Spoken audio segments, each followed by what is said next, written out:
Unmasking Antifa Act in House proposes 15-year prison term for wearing a mask and committing a crime. Well, yeah. So we're going to be getting to that and so much more. But going back to the caller, if he just joined us, he's kind of rapid fire making accusations and moving on. Trump owns or has his name on or has businesses in something like 500 buildings, a couple hundred big skyscrapers. And yeah, we all know he's from New York City. And we know that he went on local Fox television and CNN, we have the clips, and said that he thought there were bombs in the buildings and that it should be investigated, and that he went in those buildings with his engineer, and that they believe the World Trade Centers were blown up. Now, is that the guy who's involved in 9/11? The answer is no. And there's no evidence Donald Trump's involved in 9/11. He did expose Jeb Bush and say it happened on your brother's watch, and he's trying to move forward with lawsuits exposing the Saudi connection, which then goes back to the 28 pages and the fact that they were working with the Clintons and the Bushes, and that it was an inside job. They had bombs inside Building 7. I'm the guy that popularized all that, but then the media misrepresented what I said about it all. So here's the deal. There is a concerted, massive assault against Trump. If you go to the campaign finance rules, I'm not talking about fellow hotel and casino owners, giving him $100 million. Everybody knows about that. I'm not talking about that.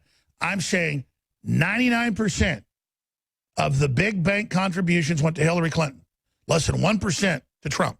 And when they found out some of the employees at Goldman Sachs were giving him donations, they put a memo out saying, "You will be fired." That was even the Wall Street Journal, if you give money to Trump. So, yeah, some of the brokers at Goldman Sachs got caught giving him, $10,000, whatever, to super PACs. Hillary Clinton has the UN, the Chi-Coms, Hollywood. You turn on Netflix, you turn on all. 95% of television news coverage is negative against Trump. Every late-night show. It's a total war with the entire stinking establishment trying to bring down Trump. And all he's trying to do is kickstart the country, defibrillate the heart. And he's got the heart going again. Yeah, there's Goldman Sachs bans employees from donating to Trump. Fortune magazine. I mean, you know what makes me like Trump even more? It's that I've been persecuted for supporting Trump. I'm like a dog you're trying to take a bone away from. I mean, you'll get bit. And I'm not mind controlled. I'm not into people that are celebrities. I didn't really pay attention to Hollywood celebrities. I thought Donald Trump was goofy, funny, a guy doing PR for his hotels. I'd hear him, in steak ads and MLM ads on the radio. Just thought he's just another regular business guy. And then I studied him and how his dad was anti-New World Order and how his lawyer was the head McCarthy lawyer. And then I talked to people that are patriots, and they said, Trump knows everything. And then I talked to Trump.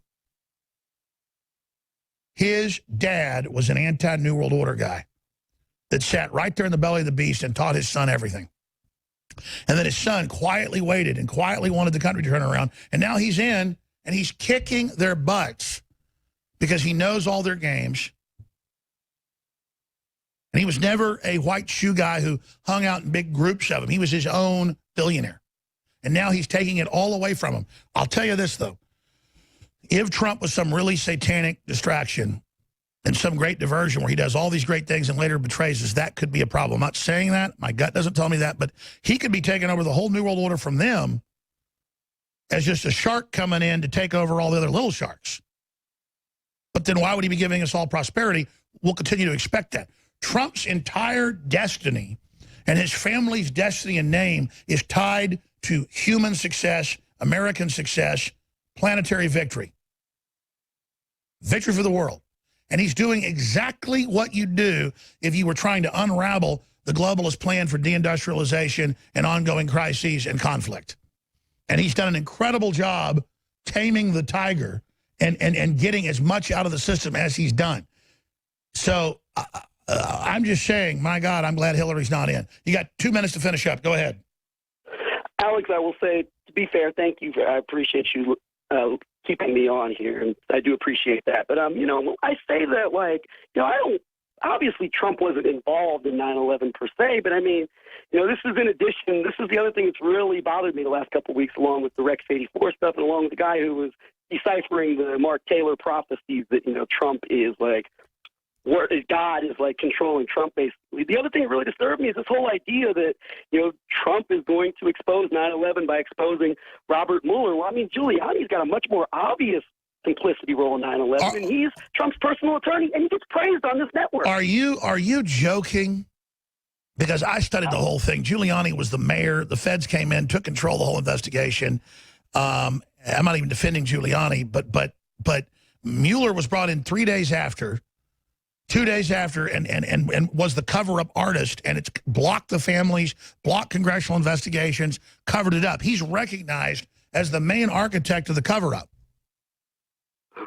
Right. I mean, Giuliani, no, he didn't do anything wrong, did he? I'm guessing Lou Eisenberg gave the...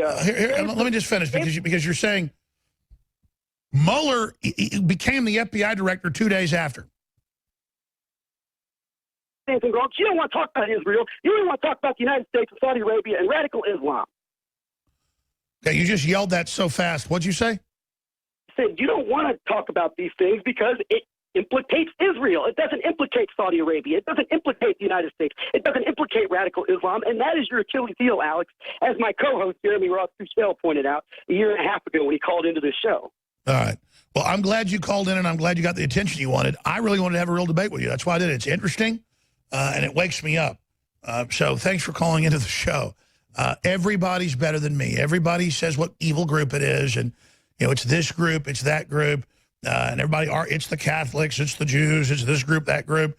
You know, the liberals say it's the white people are to blame. It's evil people.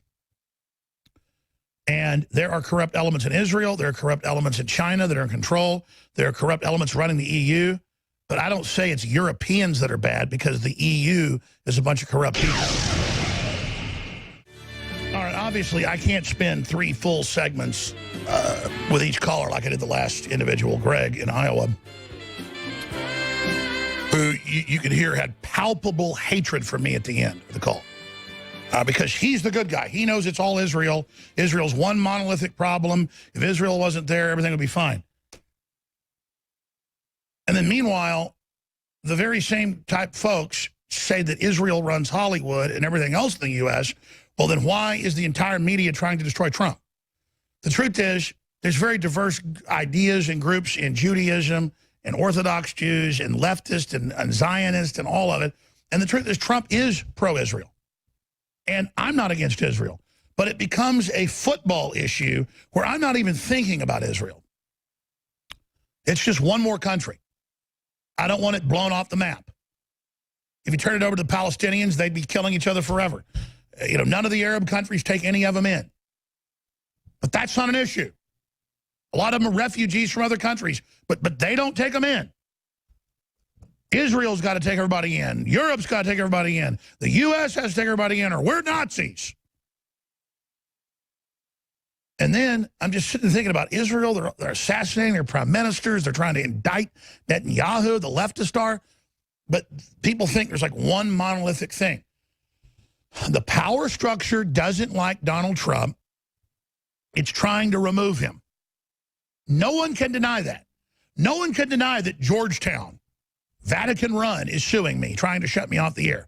No one can deny that Soros is funding the Sandy Hook lawsuits. No one can deny that they're on TV, Hillary Clinton saying she wants me off the air. But it doesn't matter, see. If you're another talk show host, you just call in and say, you're bad, you're a sellout, you're a fraud, I'm the real McCoy, you are establishment. That dog doesn't hunt, that boat doesn't float, that kite don't fly.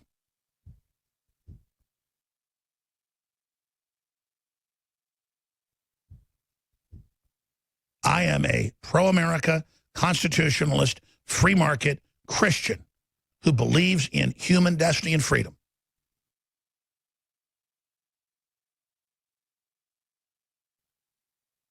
I am not a tribalist. And I want to transcend all of this garbage and bring humanity together. But to do that, I have to expose that the left is cold-bloodedly creating culture war in the name of fighting racism and sexism to make more of it, to turn us into basket cases. And their own documents in WikiLeaks admit that. And the holier-than-thou anti-Israel brigades on the internet are just that. I could be talking about cooking recipes, and they'll come on my YouTube videos and just say stuff about Israel all day. And it's like a dog barking. You ever stayed at somebody's house and their neighbor's got a dog that barks all night? And just... And it's like, sing a different song sometime, man. I'm worried about flesh-eating bacteria. I'm worried about a new superbug mysteriously out that sterilizes women. I'm worried about end-of-days type stuff. I'm worried about my children's future. I'm worried about a nuclear war getting triggered in North Korea. I want peace with Russia. So you got to get it straight. Am I a Russian agent, an Israeli agent, a Vatican agent, a Masonic agent?